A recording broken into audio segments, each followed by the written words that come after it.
اللہم صلی علی سیدنا محمد وعلی آل سیدنا محمد۔ جب توبہ کرنی ہے اور اللہ تعالیٰ سے ہم جھکنا ہے تو پھر نافرمانی کی چیزوں کو چھوڑنا ہے، اور ان لوگوں کو بھی چھوڑنا جس کی وجہ سے نافرمانی ہوتی ہے۔ تم کو کوئی کہتا ہے میں تمہاری دوستی سے محبت کرتا ہوں، لیکن جن لوگوں کی تم سے موافقت نہیں ہے ان سے بھی محبت وہ کرتا ہے، وہ سچا ہے؟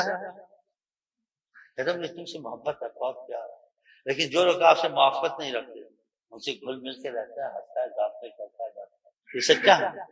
یہ سچا ہے۔ نفاق ہے، اس میں منافقت ہے۔ تم ایک انسان قبول نہیں کرتے، کیسے میرا دوست بنتا ہے ان سے موافقت کر، جن کو موافقت نہیں ہے حضرت محمد مصطفیٰ سے، جی اسی نافرمانی میں اکثر چلتے ہیں، چاہے تمہارا دوست ہو، تمہارا سکا بھائی ہو۔ اخلاق کا اسلام دوسرے جیسے کافروں کے ساتھ، السلام علیکم، کافر نہ سمجھو، لیکن اسلام کہتے ہیں کافر سے بھی اخلاق سے پیش آؤ، دوسرے اس کو بھی دوسرے گھل مل کے نہیں رہنا، ہاں اس سے زیادہ پیار سے نہیں رہنا، سلام دعا رکھنی بس، دور دور، اسی کس کی موافقت نہیں ہے اللہ سے، حضرت محمد صلی اللہ علیہ وسلم، چاہے تمہارا سکا بھائی کیوں نہ، چاہے تمہارا باپ کیوں نہ،